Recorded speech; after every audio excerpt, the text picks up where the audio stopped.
तो भाई बच्चों हम किसके अनुसार पढ़ रहे थे, महर्षि कणाद के अनुसार। महर्षि कणाद ने क्या बताया था कि जो पदार्थ होता है, पदार्थ को हम डिवाइड करते जाए, भाग काटते जाए, तो एक सबसे छोटी इकाई उत्पन्न होती है। बस उन्होंने उस इकाई का नाम नहीं दिया। उस इकाई को नाम किसने दिया था भाई? डाल्टन ने। उस इकाई को नाम दिया था डाल्टन ने परमाणु का। कि अगर हम पदार्थ को काटते जाए भाई, जैसे यही है, ये भी तो एक प्रकार का पदार्थ है, इसे अगर हम काटते जाए तो एक सबसे छोटी इकाई प्राप्त होगी, जिसको हम किसका नाम दे देंगे बच्चों? परमाणु का नाम दे देंगे भाई। ठीक है, चलो फिर भाई आगे बढ़ते हैं हम। तो परमाणु यहां तक पता लग गया था भाई कि प्रत्येक पदार्थ छोटे छोटे कणों से मिलकर बना होता है, जिसे हम क्या बोलते हैं? परमाणु बोलते हैं भाई।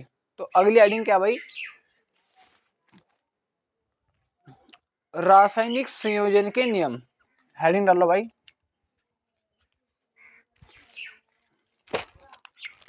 हेडिंग भाई बच्चों, रासायनिक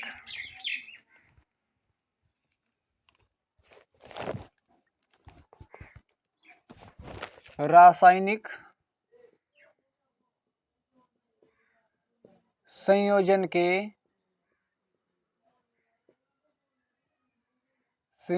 नियम। तो ये हेडिंग है भाई। इंग्लिश में बोल देंगे लॉ ऑफ केमिकल कॉम्बिनेशन। लिख लो भाई इंग्लिश में यार, फिर काम आएगा। Law of chemical combination. तो इसको हेडिंग को डालो भाई, रासायनिक संयोजन के नियम। तो रासायनिक संयोजन के नियम क्या होते हैं भाई? ये पहले हेडिंग डाल लो।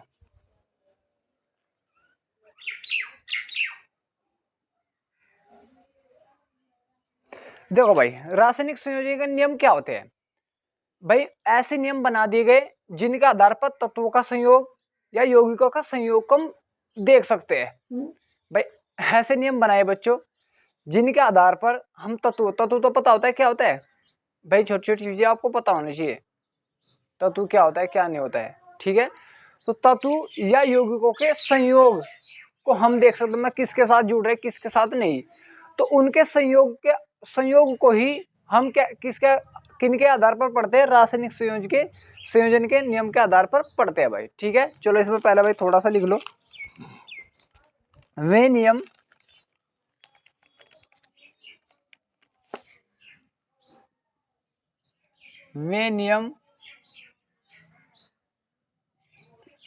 जिनके आधार पर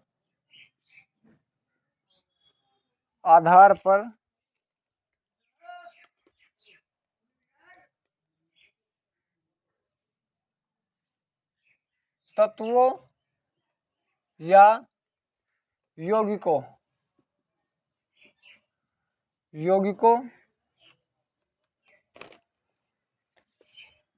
के आपस में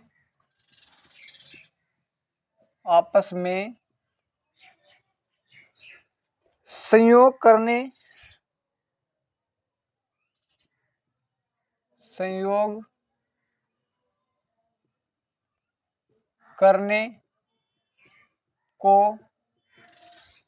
को मतलब संयोग कर रहे भाई आपस में, संयोग करने को रासायनिक संयोजन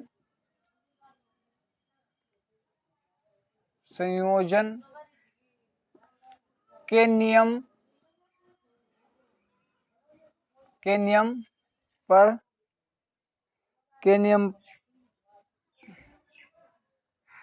के रासायनिक संयोजन के नियम कहलाते हैं। ये था भाई बच्चों। ठीक है भाई बच्चों, भाई जो तत्व होते हैं और यौगिक होते हैं वे आपस में संयोग करेंगे, तो संयोग करने के नियम को हम क्या कहलाएंगे बच्चों? रासायनिक संयोजन के नियम कहलाएंगे। तो सबसे पहले से बच्चों हमारा नियम है द्रव्यमान संरक्षण का नियम। द्रव्यमान हेडिंग डाल लो भाई, द्रव्यमान संरक्षण का नियम। इंग्लिश में क्या बोल देंगे भाई बच्चों? सभी देख लो। इंग्लिश में बोल देंगे लॉ ऑफ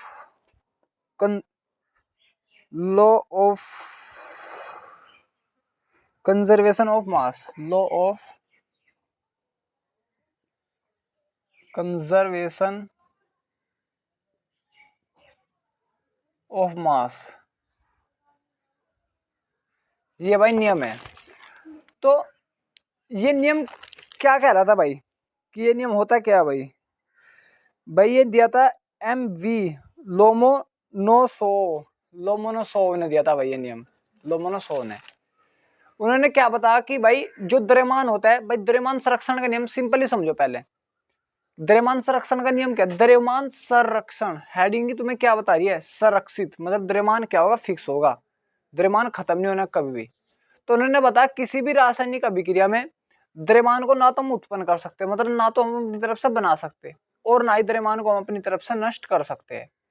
और कोई ब्रह्मांड की चीज है भाई, ना तो हम उसको उत्पन्न कर सकते और ना ही नष्ट कर सकते। अगर तुम इसको सोच रहे हो कि इसको नष्ट कर देंगे, कैसे करोगे? जलाकर। लेकिन नष्ट नहीं होने को, उससे एनर्जी तो मिली, एक रूप से दूसरा रूप तो बदल गया, लेकिन नष्ट नहीं हुआ है कभी। समझ में आ रहा बच्चों? इससे एनर्जी मिली तो किसी चीज में कन्वर्ट हुई। तो इसका मतलब क्या? द्रव्यमान को ना तो उत्पन्न किया जा सकता और ना ही नष्ट किया जा सकता, लेकिन एक रूप से दूसरे रूप में बदला जा सकता है भाई। ठीक है भाई बच्चों, तो लिख लो भाई इसमें अब।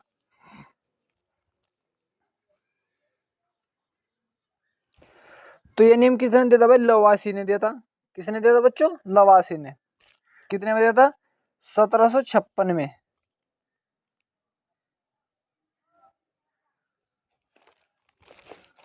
लिख लो भाई इसको भी। यह नियम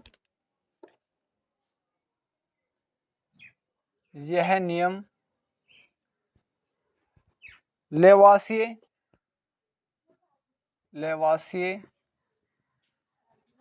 ने 1756 में दिया था।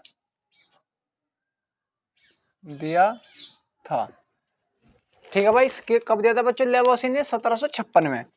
तो अब लिख लो भाई, इस नियम के अनुसार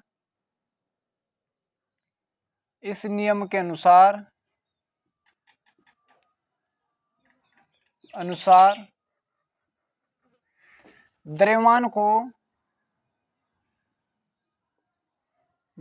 को न तो उत्पन्न किया जा सकता है, न तो उत्पन्न किया जा सकता है और न ही नष्ट किया जा सकता है।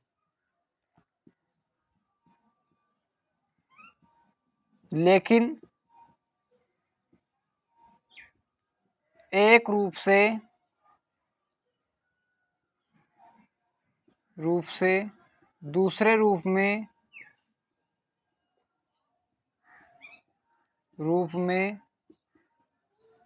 बदला जा सकता है।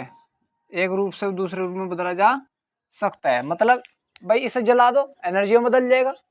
ठीक है, अब देखो भाई इसका उदाहरण देखो, एक एग्जांपल। जैसे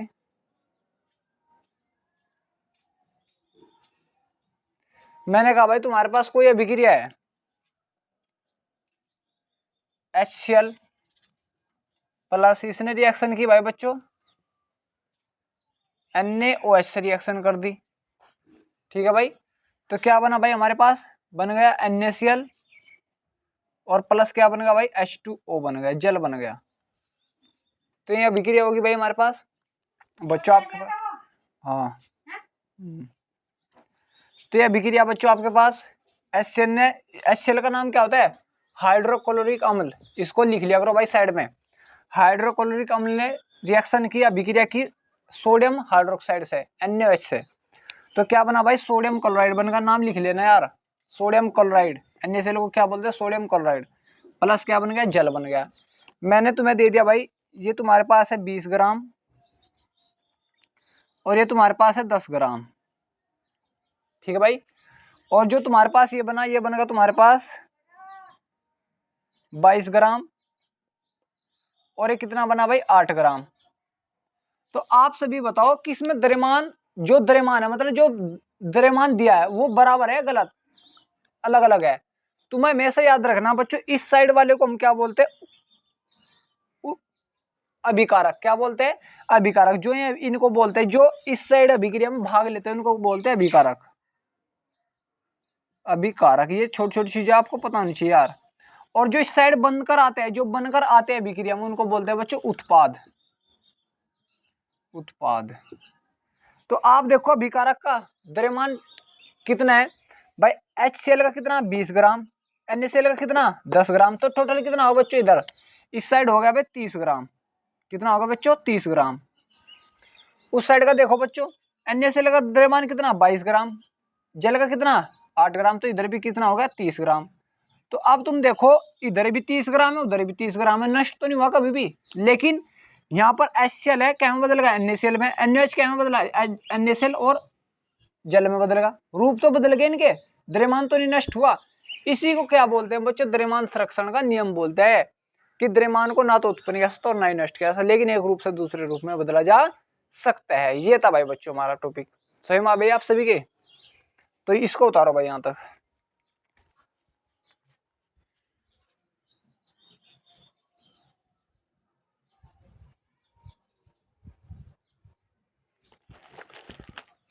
उतार लो भाई बच्चों। चलो इस पर भाई एक दो क्वेश्चन करा देता हूं भाई, तभी तो समझ में आएगा तुम्हारी।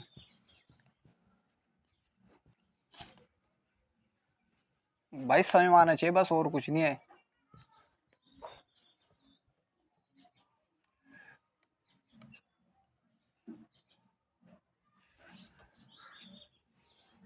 देखो भाई बच्चों, एक क्वेश्चन दिया 3.4 ग्राम सिल्वर नाइट्रेट, 3.4 ग्राम सिल्वर नाइट्रेट तथा 1.170 ग्राम सोडियम क्लोराइड NaCl को पृथक पृथक 10 ग्राम जल में घोलकर दोनों को मिलाया गया, जिसे 2.870 ग्राम सिल्वर क्लोराइड तथा इतना ये इस प्रयोग से द्रव्यमान संरक्षण के नियम की पुष्टि कीजिए। अच्छा ये पूछ रहा भाई, द्रव्यमान संरक्षण के नियम की पुष्टि कीजिए भाई, ये दिया। देखो बच्चों उसने क्या दिया, समझो भाई क्वेश्चन को। उसने दिया, चलो लिख ही रहा भाई मैं, क्वेश्चन लिख ही रहा भाई। 3.4 ग्राम सिल्वर नाइट्रेट, सिल्वर नाइट्रेट का फॉर्मूला होता है बच्चों AgNO3, लिख लिया करो सिल्वर नाइट्रेट, इसका फॉर्मूला क्या होता है बच्चों? AgNO3 तथा 1.170 ग्राम दिया भाई उसने सोडियम क्लोराइड, सोडियम क्लोराइड का फॉर्मूला होता है बच्चों NaCl को पृथक पृथक पृथक पृथक अलग अलग, ध्यान से समझ लेना बच्चों क्या बोल रहा है। पृथक पृथक को पृथक पृथक पृथक 100 ग्राम जल में, मतलब H2O में घोलकर दोनों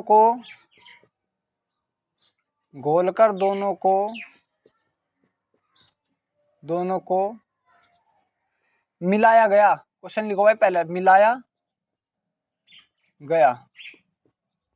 फिर आगे दिया भाई जिससे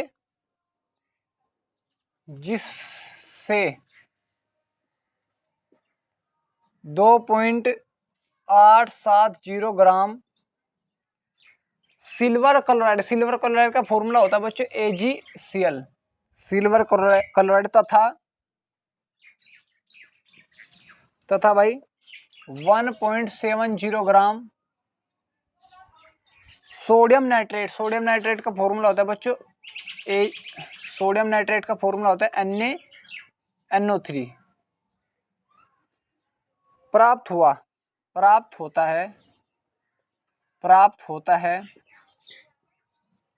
है इस प्रयोग से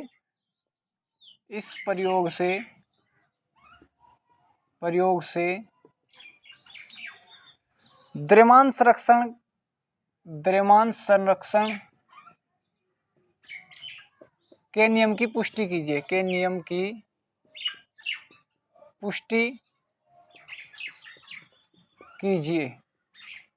देखो बच्चों लिखने में बड़ा क्वेश्चन है, देखने में बड़ा क्वेश्चन है, लेकिन है इजी। उसने क्या किया भाई, 3.4 ग्राम सिल्वर नाइट्रेट ले लिया, AgNO3 सिल्वर नाइट्रेट नाम लिख लिया साइड में, और 1.170 ग्राम NaCl ले लिया को पृथक पृथक पृथक पृथक का मतलब समझा। उसने 100 ग्राम जल लिया। यहाँ पर देखो डब्बा, देखो इस डब्बे में कितना लिया बच्चों, 100 ग्राम जल ले लिया उसने, 100 ग्राम। पहले इसमें क्या डाल दिया, 3.4 ग्राम डाल दिया भाई AgNO3, ये डाल दिया भाई सबसे पहले उसने। क्लियर भाई, ये डाला सबसे पहले। प्लस फिर उसने दूसरा डब्बा लिया, वो भी 100 ग्राम जल का, 100 ग्राम जल है भाई बच्चों। उसने क्या डाल दिया, 1.170 ग्राम क्या डाल दिया, NaCl डाल दिया। ये कर लिया भाई यहाँ तक उसने। ये तो क्या भाई बच्चों, तो सबसे पहले जो ये क्या ये बन गया भाई तुम्हारे पास। तो अब क्या बोल रहा है कि तुम्हारे पास ये कितना बनकर आया है। आगे दिया उसने कि जो भी तुम्हारा है भाई, क्या है भाई, आगे दिया उसने कि जिससे इतना सिल्वर क्लोराइड बना और इतना ही बना। तो पृथक पृथक का मतलब क्या है, अलग अलग डाला बच्चों उसने। तो जल कितना हो गया, 200 ग्राम। जल कितना हो गया, 200 ग्राम।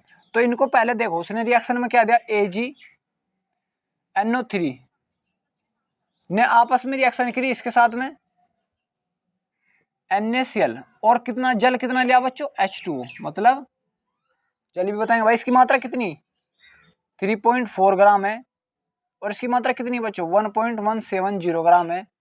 और जल कितना लिया बच्चों, 200 ग्राम लिया। ध्यान रख लेना बस, कितना लिया, 200 ग्राम। तो इससे क्या क्या बना, ध्यान दो, 2.870 ग्राम बना AgCl। तो AgCl बना भाई, Ag है, यहाँ से Ag ने रिएक्शन करी Cl के साथ, तो क्या बन गया बच्चों, AgCl बन गया। और ये NaNO3 बन जाएगा, प्लस NaNO3, और प्लस जल जैसा है वो तो ऐसा का ऐसा ही रहेगा, वहीं का पड़ा रहेगा, जल में तो रिएक्शन ये। तो ये कितना बना बच्चों, ये बन गया AgCl बन गया 2.870 ग्राम बन गया। और NaCl कितना, वो सोडियम नाइट्रेट कितना बना, NaNO3 1.70 ग्राम बन गया। और जल वही तुम्हारा 200 ग्राम बन गया। अब देख लो टोटल जोड़कर देख लो, इधर का जो भी वेट है उधर के वेट के बराबर होना चाहिए। अगर बराबर होगा तो द्रव्यमान संरक्षण का नियम यहाँ पर लागू है, और नहीं हुआ तो लागू नहीं है। तो बच्चों इन वालों को हम क्या बोलते हैं, इन वालों सभी को हम क्या बोलते हैं, जो अभिक्रिया में भाग ले रहे हैं, सारे ही तो आ रहे हैं अभिक्रिया में भाग लेने, इनको बोलते हैं अभिकारक। जो अभिक्रिया में भाग लेते हैं, ये भी अभी कराऊंगा, अभिकारक, अभिकारक या कुल अभिकारक का द्रव्यमान, सही से लिख दो भाई, कुल अभिकारक का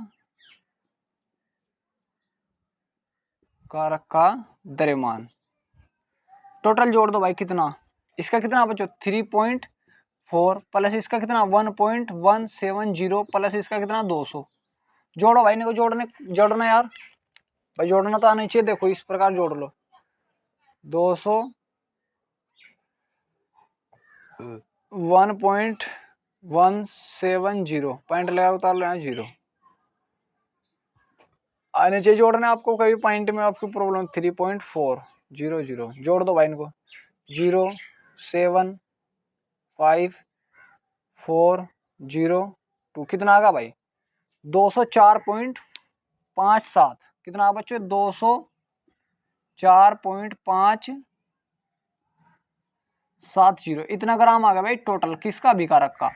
और बच्चों ये क्या बने उधर, ये बने बच्चों, जो ये बनते हैं इस साइड में सारे, इनको बोलते हैं उत्पाद। तो कुल उत्पाद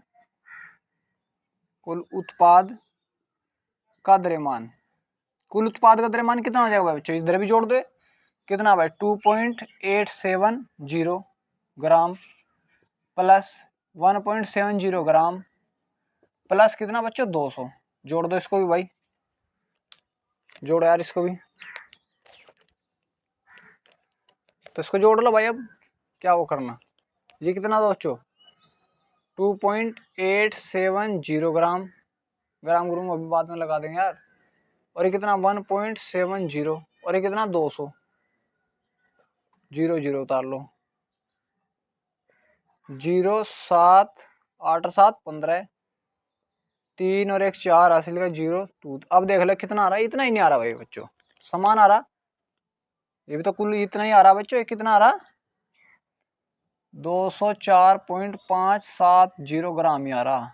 तो इसका मतलब क्या है भाई, जब अभिकारक जितना हमने लिया था उतना ही बनकर आया, तो अभिकारक का भी द्रव्यमान और उत्पाद का भी द्रव्यमान क्या बच्चों, समान है। इसलिए यहाँ पर द्रव्यमान संरक्षण का नियम लागू हो रहा है, क्योंकि द्रव्यमान ना तो उत्पन्न हुआ ना ही नष्ट हुआ, तो इसलिए बच्चों यहाँ पर द्रव्यमान संरक्षण का नियम लागू हो रहा है। क्लियर हुआ बच्चों? अब यहाँ तक उतारो इसको।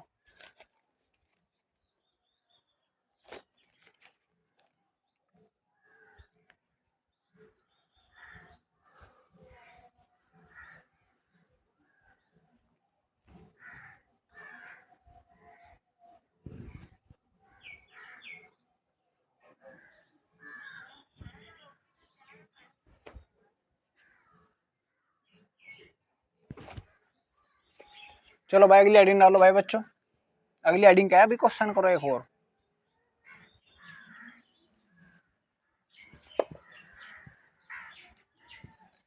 क्वेश्चन देख लो भाई एक और क्वेश्चन है भाई बच्चों,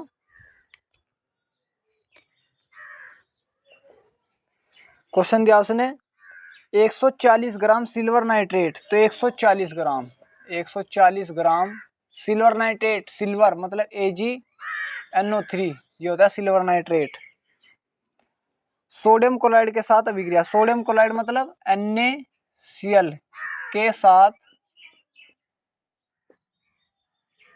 अभिक्रिया करके, अभिक्रिया कर रहा भाई वो, अभिक्रिया करके मतलब उसके साथ अभिक्रिया कर रहा है, अभिक्रिया करके 143.5 ग्राम सिल्वर क्लोराइड, सिल्वर क्लोराइड मतलब AgCl बना रहा भाई, क्लोराइड तथा 55.55 ग्राम, हाँ 55 ग्राम ही भाई, 55 ग्राम सोडियम नाइट्रेट मतलब NaNO3, सोडियम नाइट्रेट बनाता है। तो NaCl कितना है, NaCl बताना भाई बच्चों कितना है। देखो कुछ नहीं करना यार, आपको करना क्या, कुछ भी नहीं करना। देखो सोडियम नाइट्रेट ने रिएक्शन करी, अभिक्रिया की किसके साथ में, NaCl के साथ में, क्या क्या बना रहा भाई, AgCl बन गया मतलब सिल्वर क्लोराइड बन गया, प्लस NaNO3 बन गया, NaNO3 बन गया, इसको बोलते हैं सोडियम नाइट्रेट, इसको बोलते हैं सिल्वर क्लोराइड, इसको बोलते हैं सोडियम क्लोराइड, इसको बोलते हैं सिल्वर नाइट्रेट। तो उसने दिया 140 ग्राम, ये दिया उसने, ये दिया नहीं भाई, उसको हमने मान लिया x है, हमें तो नहीं पता भाई कितना, हमने मान लिया x है। जो सिल्वर क्लोराइड बना, सिल्वर क्लोराइड मतलब AgCl बना, वो 143.5 ग्राम बना, और जो ये बना ये बना 55 ग्राम, तो ये बन गया भाई। तो अभी हमने क्या पढ़ा, द्रव्यमान संरक्षण का नियम, जितना इधर का द्रव्यमान होगा उतना ही उधर का द्रव्यमान होगा, तो दोनों को बराबर कर दो भाई, बराबर तो होगा जब इतना भी इधर का है इतना ही उधर का होगा। तो अभिकारक का द्रव्यमान, अभिकारक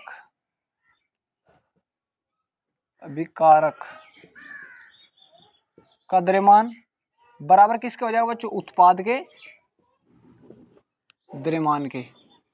तो अभिकारक का द्रव्यमान कितना, 140 तो ये है भाई, 140 प्लस x है, हमें पता नहीं था भाई कितना, x मान लिया हमने, और इसका कितना बच्चों, यह बच्चों 143.5 प्लस ये कितना 55, करो भाई इसको सोल्व, ये 140x प्लस x, इसको जोड़ दो कितना हो जाएगा बच्चों, 0.5 8 हो जाएगा, और हो जाएगा 9 1 198। तो इसे भाई 140 को ऊपरली साइड ले जाऊं, 198.5 माइनस के 140, इसको घटाकर निकाल दो बस, x बराबर कितना आ जाएगा भाई, 0.5 बच जाएगा पहले तो भाई, 0.5 बच जाएगा, इसमें तो घटाओ 8 बच जाएगा, 5 बच जाएगा, तो कितना आ जाएगा 58.5 ग्राम आ जाएगा, 58.5 ग्राम क्या है, 58.5 ग्राम ये NaCl, तो NaCl कितना 58.5 ग्राम है। बताओ किसी को कोई प्रॉब्लम है क्या, कितना बच्चों 58.5 ग्राम है NaCl। क्लियर हुआ अभी यहाँ तक? कोई प्रॉब्लम नहीं, बस द्रव्यमान संरक्षण का नियम ही फॉलो कर रहा है और कुछ नहीं। उतारो इसको।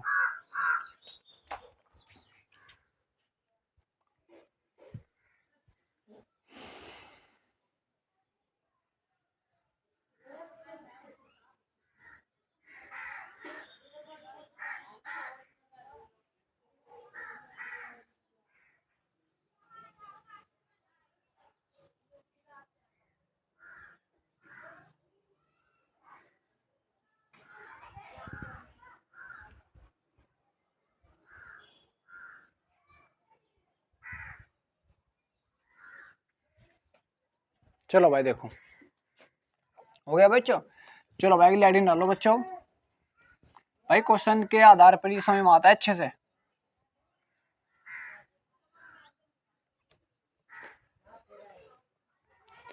अगली हेडिंग है बच्चों आपकी स्थिर अनुपात का नियम। स्थिर अनुपात का नियम, जिसको बोलते हैं भाई हम law of conservation, law of constant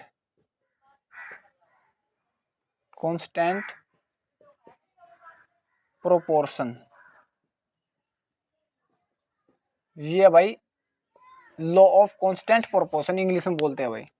तो स्थिर, स्थिर का मतलब क्या होता है? स्थिर बताओ भाई पहले तो क्या होता है? स्थिर का मतलब होता है निश्चित। तो इन्होंने क्या बता, जे प्राउस्ट ने बताया कि कोई भी यौगिक, कोई सा भी यौगिक हो, किसी भी स्रोत से प्राप्त कर लो, उसके अंदर तत्वों का द्रव्यमान निश्चित होगा भाई, या परमाणु का द्रव्यमान क्या होगा? निश्चित होगा। देखो समझने की कोशिश करो यार। मैंने तुम्हें बताया भाई, जल ले लो, जल बारिश से भी जल आता है, नाली खालों से भी जल आता है, नहर का भी जल आता है, नलके से भी जल आता है नहीं आता है? तो जल को तुम किसी भी स्रोत से ले आओ, चाहे नाली से ले आओ, नाली खाले से ले आओ, और चाहे तुम नहर से ले आओ, चाहे नलके से ले आओ, चाहे बारिश से ले आओ, तो कहीं से भी ले आओ, तो उसके अंदर जो तत्वों का द्रव्यमान होगा, जो परमाणु का द्रव्यमान होगा, वो क्या होगा बच्चों? निश्चित होगा। क्या होगा बच्चों? निश्चित होगा। इसी को किसने बताया? इस जे प्राउस्ट ने बताया था कि प्रत्येक यौगिक के अंदर तत्वों का या परमाणु का द्रव्यमान क्या होता है? निश्चित होता है, चाहे वो यौगिक किसी भी स्रोत से लाएगा हो। समझ में आ गया बच्चों? क्लियर हुआ यार? तो लिख लो भी इसको।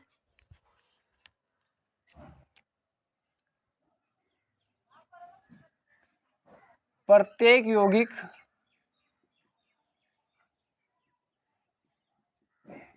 यौगिक में परमाणुओं का या तत्वों का, तुम्हारी मर्जी, परमाणु का द्रव्यमान निश्चित होता है, निश्चित होता है, चाहे वह यौगिक किसी भी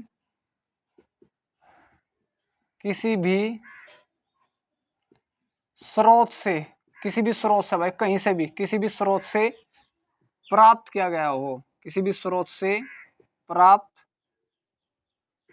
किया गया हो,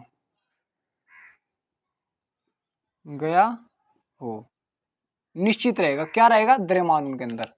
देखो भाई, जो तुम जल लेकर आते हो, जल H2, ये कहां से लेगा भाई? तुम नल कैसे लेकर आए? नल।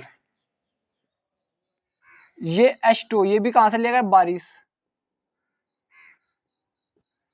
अगला कहीं नदी खाले से ले आओ, H2 नदी से ले आए, तो है तो जल का फॉर्मूला यही। और आप सभी को पता है हाइड्रोजन का द्रव्यमान कितना होता है? 1 होता है। परमाणु द्रव्यमान कितना होता है? 1। और ऑक्सीजन का परमाणु द्रव्यमान कितना होता है बच्चों? 16, क्योंकि इसका परमाणु क्रमांक 8 और परमाणु भार 16, तो इसका परमाणु भार कितना हो जाएगा? 16। तो अब निकालो भाई, हाइड्रोजन का 1 है, लेकिन हाइड्रोजन कितने हैं बच्चों? 2। द्रव्यमान अनुपात, भाई थोड़ा सा इधर को लिख लूं, द्रव्यमान अनुपात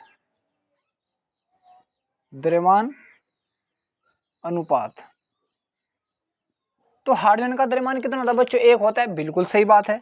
लेकिन हाइड्रोजन कितने, 2, तो 1 की 2 मल्टीप्लाई करेंगे कितना आ जाएगा, 2 आ जाएगा अनुपात। ऑक्सीजन कितना आया, 16। तो इसको बच्चों देखो किसी सेम संख्या से काट दो, दोनों सेम संख्या से कटना चाहिए, 2 से कट जाएगा, 2 ही कम 2 और 2 अठे 16, सेम से ही तो काटना चाहिए, 2 ही कम 2 और 2 अठे 16। तो कितना आ गया द्रव्यमान अनुपात, 1:8 आ गया। कितना आ गया, 1:8।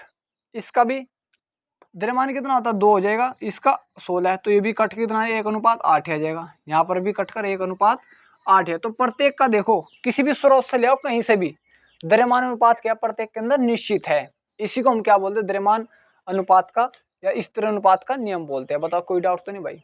किसी भी स्रोत से ले आओ तुम कोई भी यौगिक, और उसके अंदर जो परमाणु का द्रव्यमान होगा क्या होगा, निश्चित होगा भाई।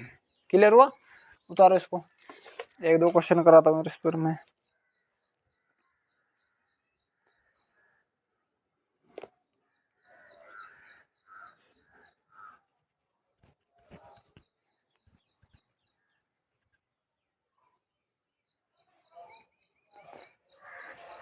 चलो भाई 1-2 क्वेश्चन और देखते हैं हम। जैसे ये तो हो गया भाई, जैसे CO2 ले लो भाई, अब CO2 चाहे अब तुमने धुएं से CO2 निकाली हो भाई, आग लगाकर निकाली हो, या बाइक से निकली हो CO2, या कहीं से भी CO2 निकली हो गैस, तो आप सभी को अगर इसका द्रव्यमान अनुपात निकालना, क्या निकालना बच्चों, द्रव्यमान अनुपात। ध्यान रखो क्या निकालना, द्रव्यमान अनुपात।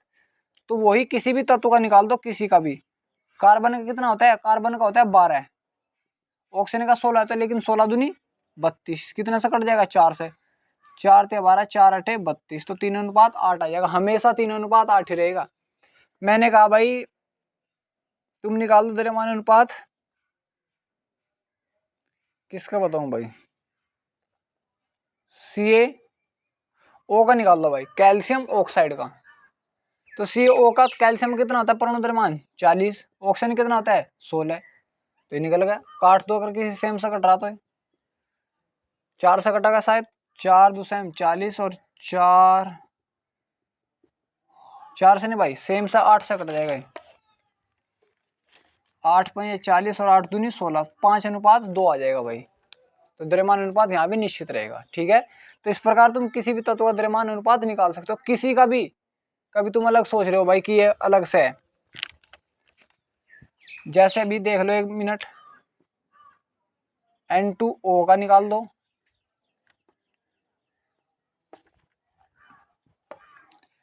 N2O का निकालो द्रव्यमान अनुपात, N2O का।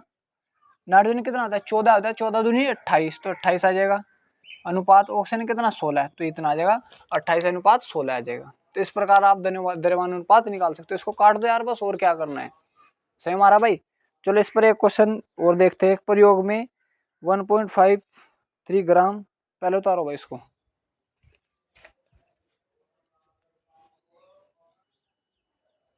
चलो भाई देखो क्वेश्चन, देखो अभी इसका, इसी पर आधारित क्वेश्चन देखो भाई।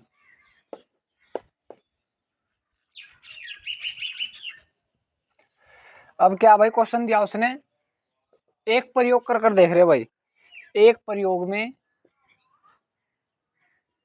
लिख लो भाई, एक प्रयोग में ये कितना भाई, 1 पॉइंट है, कितना है 1.53 ग्राम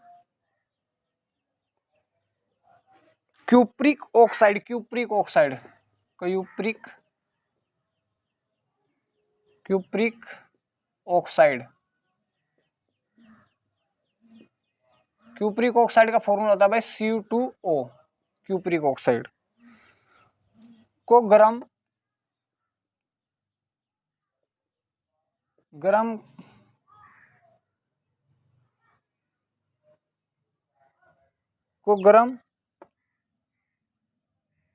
करके हाइड्रोजन द्वारा भाई,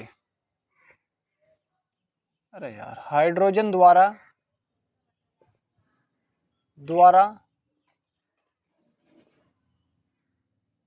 अपचयित या अपचयन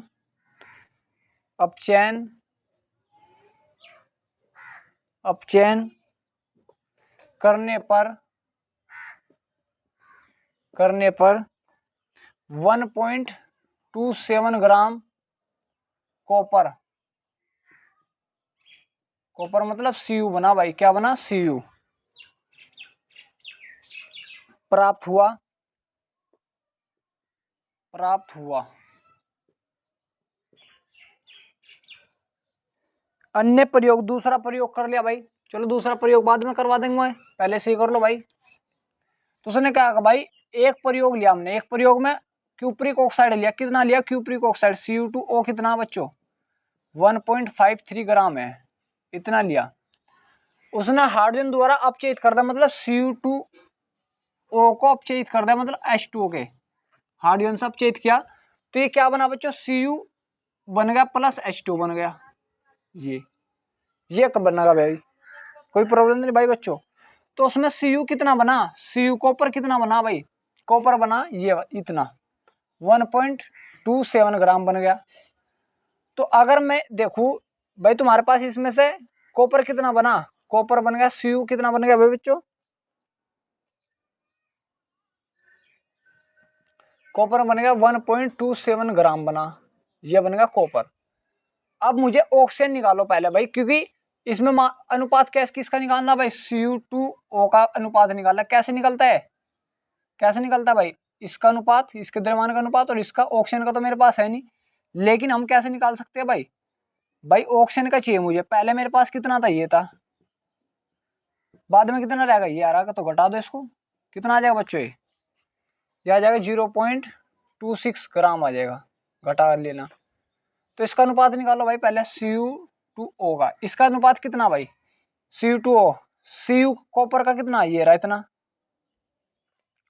1.27, इतना अनुपात आ गया भाई बच्चों।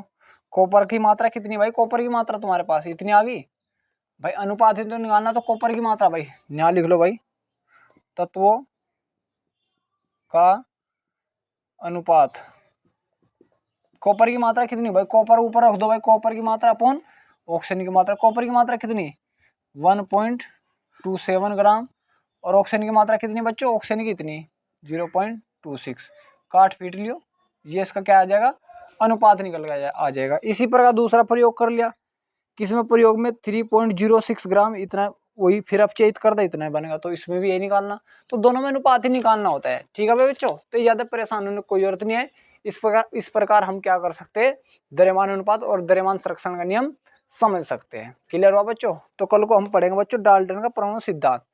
तो बच्चों आप सभी के यहाँ तक अच्छे से समझ में आ ही गया होगा, और थैंक यू सो मच बच्चों, आप मेरे साथ जुड़े रहे। इसी प्रकार बच्चों हमारी वीडियो ऐसे देखते रहो यार, सच में मैं तुम्हें विश्वास दिलाता हूँ, अगर आप कंटिन्यू मेहनत करोगे तो आपकी मेहनत का फल आपको मिलेगा जरूर भाई, बस लगे रहो, बिना सोचे समझे काम करते रहे।